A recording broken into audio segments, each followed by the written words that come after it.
it feels to me that much of where our personal will can be used in alignment with divine will is starting to pay attention to the space, to the awareness that we are, and to not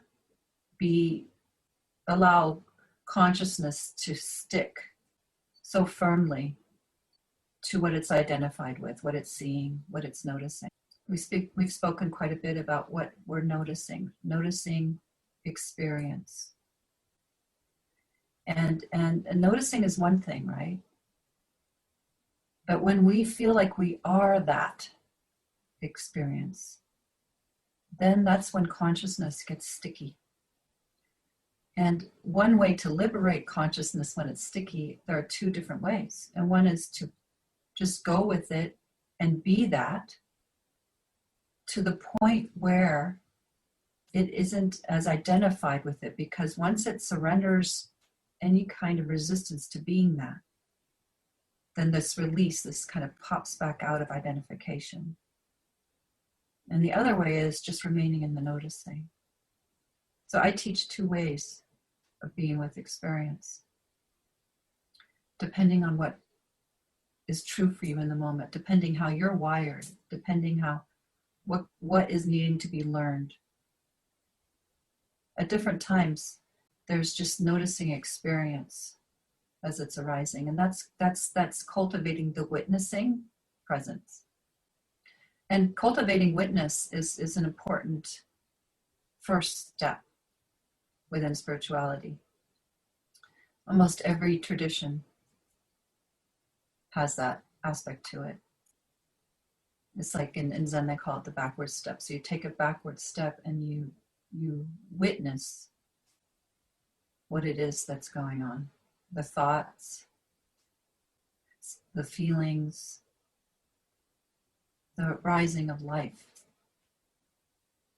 And that just kind of like separates out identification with what's being seen. And it's an important step. And so any kind of practice that one comes to within traditions, that's one of the first steps. And that's what meditation serves, is watching, knowing yourself as the watcher. It separates that which is being watched. Noticing yourself as the experiencer separates that from which is being experienced. Okay. And then there's a time to relax that noticing, because that too can become an identification.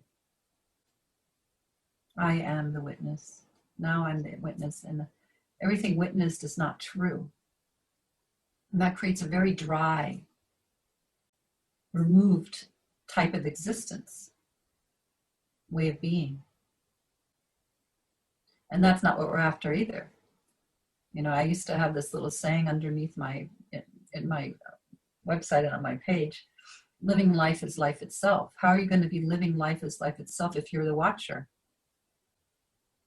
So you can see that in people, you know, this dry type of relating. A lot of real types of realizations are that kind of from that dry. And even teachings.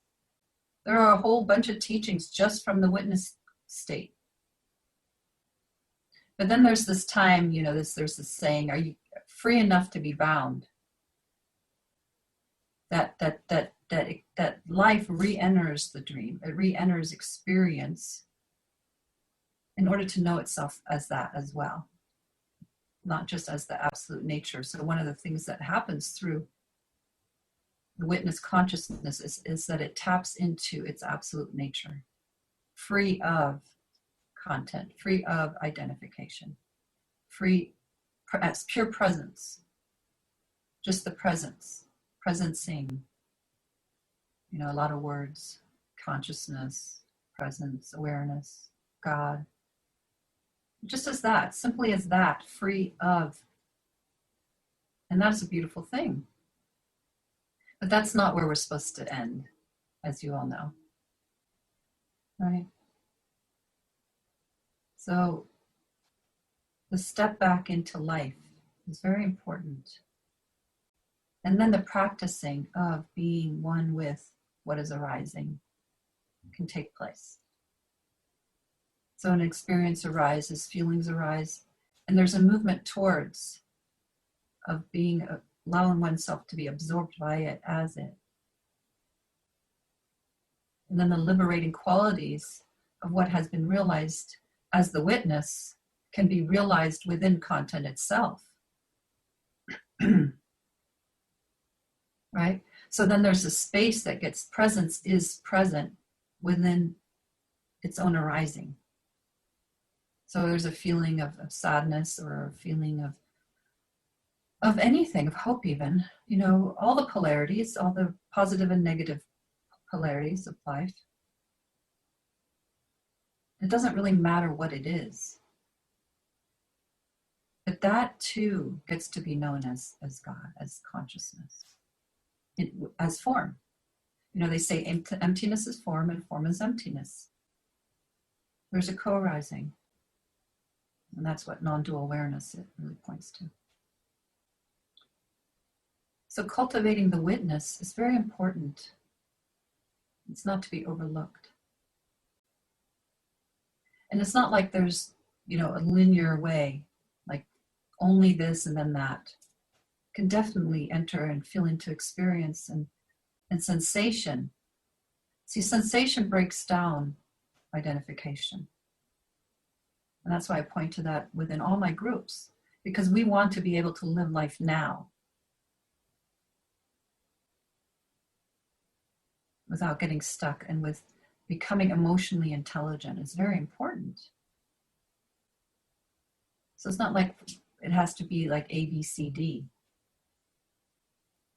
But it's important to remember that being free of identification is the goal. Whether it's by entering into experience or whether it's by noticing experience. And we can talk about that some more. What is true for you in the moment? What works for you? What's important? What is your preferred method? For me, I was much more of an enter into experience kind of person. But there were times that the noticer was very, very active. But it arose in an organic way. None of this is to be contrived. Where is it? Where is consciousness? In what way is it wanting to manifest? It's a very tantric thing to be entering and know oneself as experience within experience. That's what Tantra is about. True Tantra. So self, God, is found within experience, within form. It's not separated out. But if it doesn't know itself within it, then it's lost in identification. So what I like to point to, coming back to sensation is an experience. It breaks down a conceptual reality of a feeling or a thought down into experience. And experience itself is much more closer to the truth than having an experiencer. If one becomes totally in tune with experience, the experiencing of itself arises rather than having an experiencer. There's me and then there's this feeling. And then boom, they become one and experiencer falls away. And that's freeing itself of identification. That's what also the witness consciousness state allows for, is freeing from the identifier, the experiencer, the subject-object poles. And just the isness of things arise. They just are. It's a practice. And you can see which way you're more aligned towards. I honor and value either and both. And there's time for one or the other. It depends also how we're wired.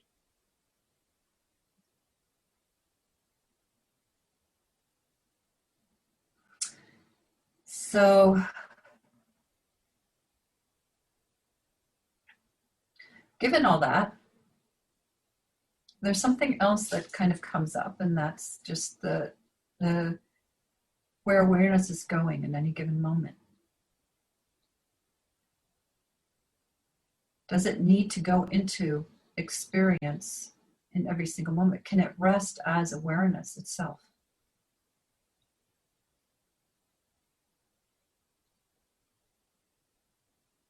And resting as awareness is knowing itself more and more as the space that is, where all experiences arising within the space. And in that space, there's not a chooser. The chooser is not available. I'm gonna look and see if Luna. No. The chooser, the seeming chooser that gets sucked into identification. There's a rest, there's a resting from the need to be anything.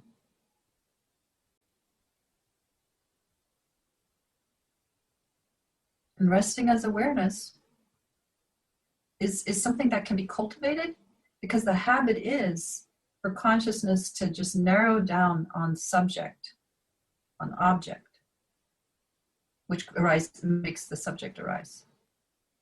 There's me and there's that's subject object, right? Object is that, subject is the one that's seeing that, the one that's experiencing that, the one that's feeling that.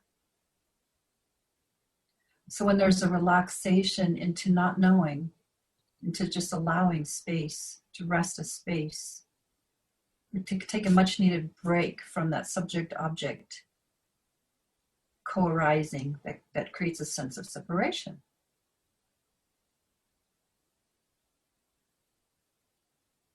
Very exhausting. And so another type of habit can be cultivated, can be formed. Another neural pathway.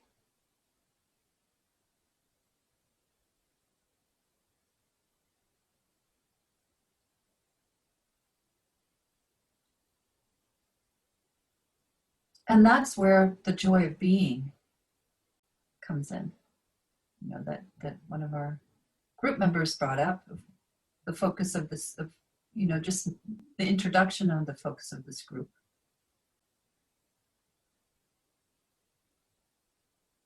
And what I'd like to say about that is that it's our natural state.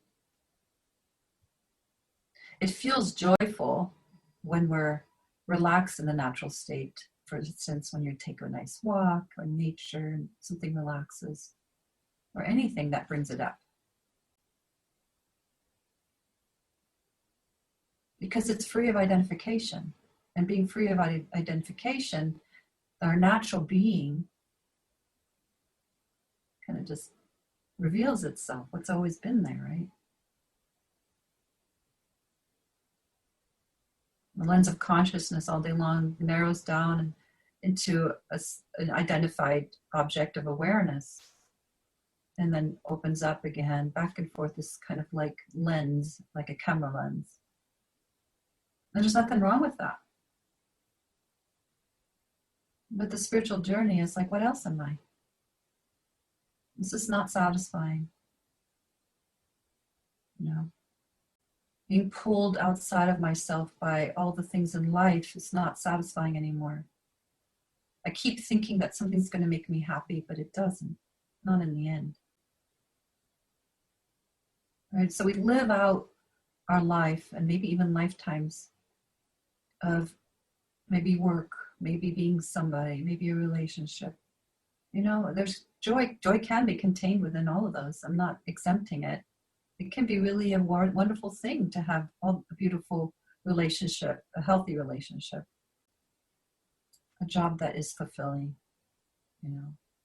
all those things that we want, plenty of money. And it's not that those things are bad in themselves, right? But something inside matures to know that's not really what the being is, what brings ultimate fulfillment. What brings ultimate fulfillment is the joy of our own being. And that's, spiritual search. I don't think that Spiritual seekers would be stupid enough to go on a search that might not actually have anything in it. But realizing it is a completely different thing than imagining it. And what is realized, you see that it's actually not a thing that it's not an object. Peace, our own sense of inner fulfillment, is just an undivided state of consciousness. It's not an object. It is what we already are right now. And we hear that, we hear that, we hear that. But how to realize that?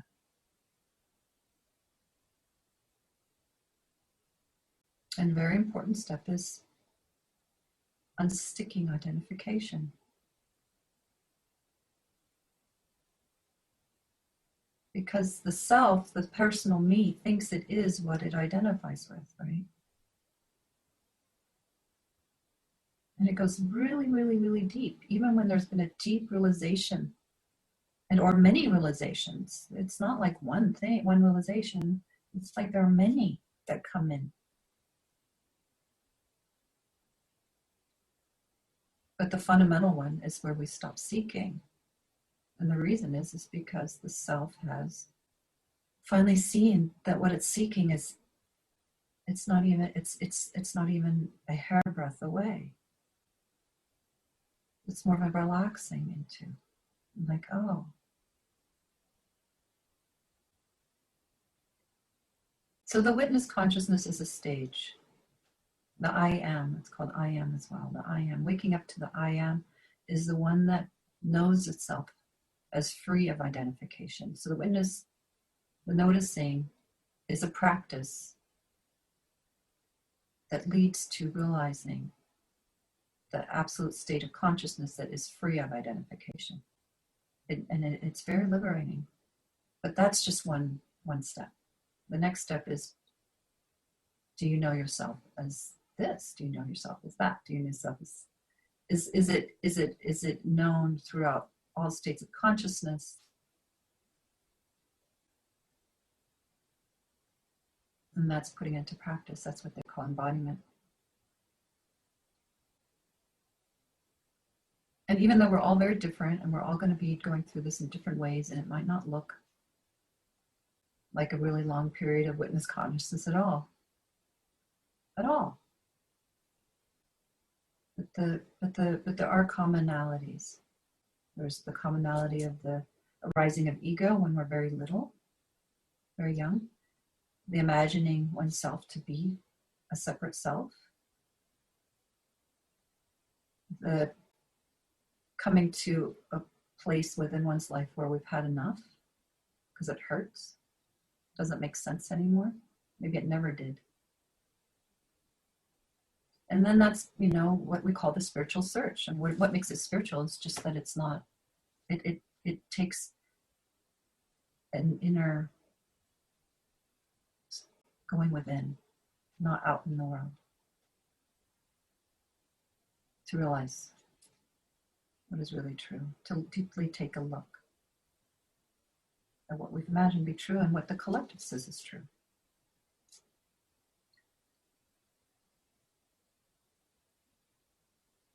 And the whole journey is very unique for each person. Some people sing their way to God, right? It's just like, oh, there's one way and it's through the heart.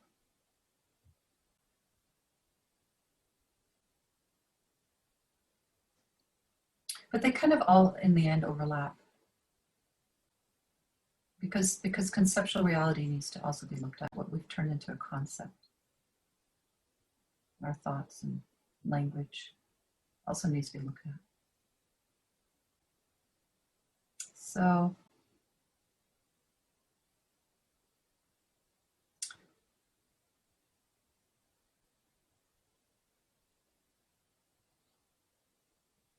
and so the joy of being, coming back to that, more of a full circle,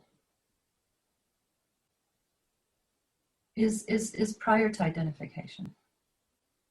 And can we rest as that? Even speak as that Speaking can come. And it's not like our lives are on hold when we're resting as being, when being is resting as being. It learns how to be engaged and to be life living as life. It's not like going, oh, now I put my back into identification or conceptual world hat back on once I start speaking or moving or going to work. It's not like that. There's no separation. But at first, it's nice to rest as being, to learn how to. And it's so interesting how there can be resistance to that. I encountered it in my own self. Like I could only handle so much bliss, so much peace, so much quiet, so much resting as being before the nervous tension of the nervous system or, you know, something would clamber in and say, that's enough. The future was always knocking on the now, you know. And really it's just habit. It's the body and mind being habitually in time. It thinks that it's going to die if it rests too much in the now, in the now moment, which is resting as being. And that's okay, just to have compassion with that part of ourselves. And that's why these new neural pathways or habits get made of like, it's really okay to rest as being. It's not a death. And then the others, conversely, the grabbing onto it can occur. It's not just resistance that may arise, but grabbing onto it, which puts it back in time, and then it kind of like, it's like that, make it seemingly go away as quickly as possible. I want more of that. And that's just a layer of thought. That's putting time into something. That's putting separation, duality into something that's whole. That's overlaying it. How can you want more of what you are? What is it that's wanting more? The separate self imagines itself back into being.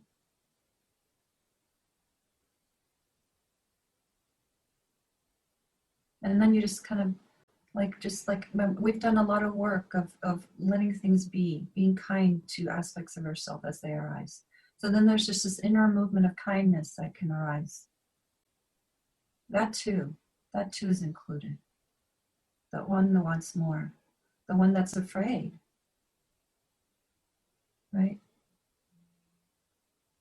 That's letting the experience return back to where it came from without objectifying it, turning it into an object.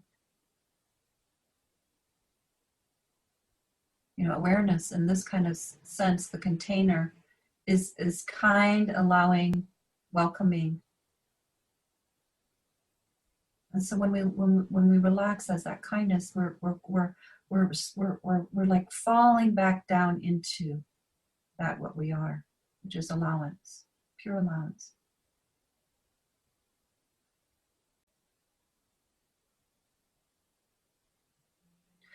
And if that really speaks to you, pure, allowing everything to be pure allowance, knowing yourself as pure allowance, then you're cultivating that is disidentifying with content.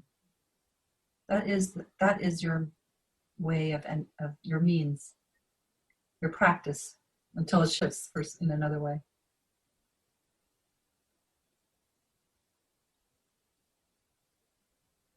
That is pure experience. Pure allowance. And then that joy of being, or just being. We don't have to even give it a label of joy. Just being. It's very simple. You know, the joy or whatever, those are more concepts in a way. Because then we're looking for an experience again, you know, oh, it's supposed to be joyful. But sometimes when it hits the body, being, just being, there is this arising of peace or contentment or something in the nervous system. But that's not proof that it's there. That's just the body's response to being, to the relaxation into being. Being itself is kind of, it's much more, what do I want to say, transparent than any quality we want to give it to it. It's much more transparent. And that's why they say, what is it that's always here? What's always here? No matter what experience is arising. So if it's not an experience of joy, bliss, and all the things we think of, which will limit it, which will say, oh, it's not here if it's not one of those things. Because right now one might have a totally different thing happening, as it tends to do every second, every moment. Another type of consciousness state is arising, like weather. So what is always here? What's always the same? It's this transparent isness without quality.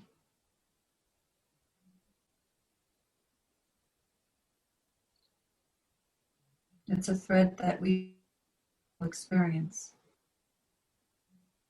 And when we give the attention to it, it helps bring it out to the foreground. So we're going to be giving more attention to this quality of isness, this quality of presence, the being, natural state that we are in our group. Because it's an important thing to cultivate.